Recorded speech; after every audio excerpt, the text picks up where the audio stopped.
let's consider how we might use these ratios in examining Saxton's progress over time, or its financial condition over time. First of all, the use of these ratios allows us to make some comparisons for the firm in prior years to the firm of today. Having said that, it's frequently beneficial to have an industry benchmark as well to gain a little greater insight. So let's first of all look at Saxton's profit margin and total asset turnover and the changes that have occurred over time for the firm. First of all, for profit margin, we see here on this little dotted line for Saxton that the profit margins for Saxton have gone up over time.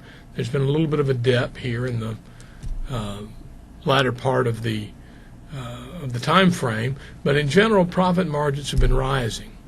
Having said that, we look down here and we see that the total asset turnover has declined over time.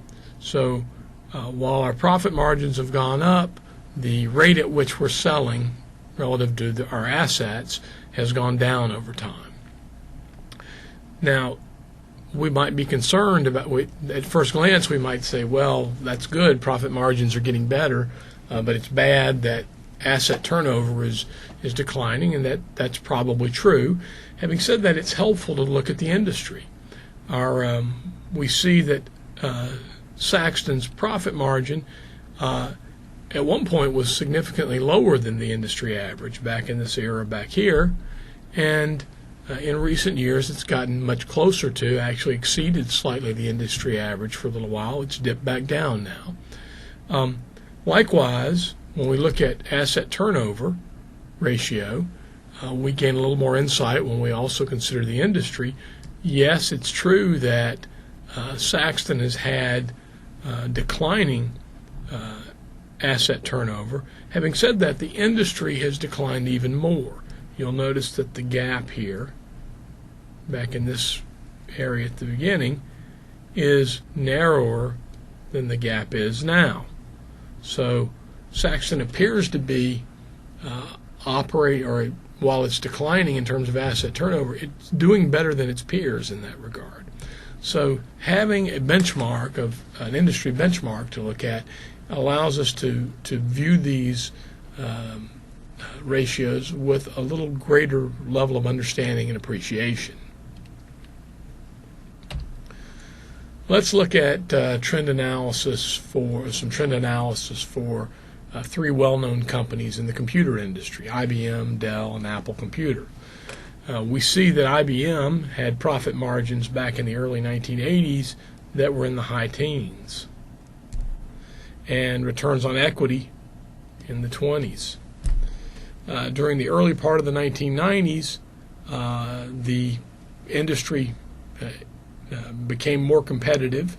In fact, IBM actually had a deficit at one point, and we saw much smaller numbers. In about 1997, or 95 really, we began to come out of that funk, and return on equity has been substantially higher since then. Now, we see higher profit margins and or lower profit margins than we did in the 1980s, but higher returns on equity. One of the reasons for that may be that the firm is more highly levered, or it has higher asset turnover ratio. We haven't looked at that for IBM, but we know where the suspects are. Dell didn't exist in the early years, but in 1992, when Dell went public,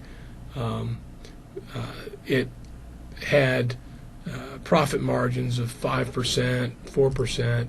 That hasn't changed markedly. It's declined a little bit in recent years over time, and returns on equity have been very good, peaking at one point at 51% in 2004.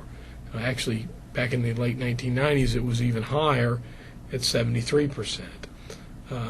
So we can see a firm that has changed over time, In fact, in 2006, Michael Dell, who had left day-to-day operations of the firm, came back to that firm because it was undergoing some financial stress, and you see that the profit margins had declined in a one-year period to 4%, which was the lowest that they had ever been.